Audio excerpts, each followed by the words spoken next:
നമുക്ക് ഇന്ന് കാന്താരി ചിക്കൻ മസാല ഉണ്ടാക്കി നോക്കാം അല്ലേ. ഇവിടെ ഒരു പാൻ വെച്ച് കൊടുത്തിട്ടുണ്ട്. അതിലോട്ട് നെയ്യോ എണ്ണയോ യൂസ് ചെയ്യാം കേട്ടോ.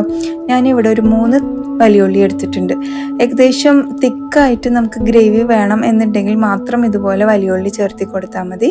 ഇല്ലെങ്കിൽ 2 വലിയുള്ളി മതി കേട്ടോ. അത് ഉപ്പിട്ടിട്ട് ഒന്ന് വഴറ്റിയെടുത്തിട്ടുണ്ട്. ഇതിലോട്ട് 2 ചെറിയ തക്കാളി, വലുതാണെങ്കിൽ ഒരെണ്ണം മതി, അതും കൂടെ ചേർത്തി തക്കാളി ഒന്ന് വഴണ്ട് വരാൻ വേണ്ടി ജസ്റ്റ് ഒന്ന് അടച്ചു വെച്ചിട്ടുണ്ട്. 2 സ്പൂൺ ഇഞ്ചി വെളുത്തുള്ളി പേസ്റ്റ് ആഡ് ചെയ്ത് കൊടുക്കാം. ഇനിയാണ് നമ്മുടെ സ്പെഷ്യൽ ഇൻഗ്രീഡിയൻറ്റ് ചേർത്തി കൊടുക്കേണ്ടത് കേട്ടോ. ഈ ഒരു ചിക്കൻ മസാല ഒതൻറ്റിക് ടേസ്റ്റ് വരാൻ വേണ്ടിയിട്ട് ഇതിലോട്ട് വേറെ പൊടികളൊന്നും ആഡ് ചെയ്ത് കൊടുക്കരുത്. കാരണം ഇത് അത്രയും സ്പൈസിയാണ്, ടേസ്റ്റാണ്, എല്ലാം ഉണ്ട്. അപ്പോൾ ഉള്ളി ഒന്ന് വഴണ്ട് വന്ന ശേഷം ഞാൻ ഇതിലോട്ടൊരു 2-3 സ്പൂണോളം കാന്താരി ചിക്കൻ മസാല ആഡ് ചെയ്ത് കൊടുക്കുന്നുണ്ട്. 2 സ്പൂൺ മതിയാകും. എനിക്ക് ഇച്ചിരി എരിവ് കിട്ടാൻ വേണ്ടിയിട്ടാണ് കേട്ടോ ഞാൻ 3 സ്പൂൺ ആഡ് ചെയ്ത് കൊടുത്തത്. പിന്നെ ഒരു 1/4 സ്പൂൺ മഞ്ഞൾപ്പൊടിയും കുറച്ച് വെള്ളം ഒഴിച്ചു കൊടുത്തിട്ടുണ്ട്. മസാലയൊന്ന് നന്നായി വഴണ്ട് വന്ന ശേഷം ഞാൻ ഇതിലോട്ട് 1 കിലോ ചിക്കൻ കഴുകി വൃത്തിയാക്കിയതും ആഡ് ചെയ്ത് കൊടുത്ത ശേഷം നമുക്കിത് നന്നായിട്ട് അങ്ങ് മിക്സ് ആക്കി എടുക്കണം. വെള്ളം വേണമെന്നുണ്ടെങ്കിൽ കുറച്ച് ഒഴിച്ചു കൊടുക്കാം.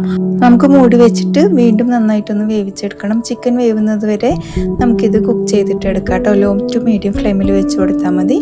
ഈ ഒരു കളറിലാണ് നമുക്ക് ഫൈനലായിട്ട് കിട്ടുക. ലാസ്റ്റായിട്ട് കുറച്ച് കറിവേപ്പില, മല്ലിയില, ലെമണൊക്കെ ആഡ് ചെയ്യാം കേട്ടോ.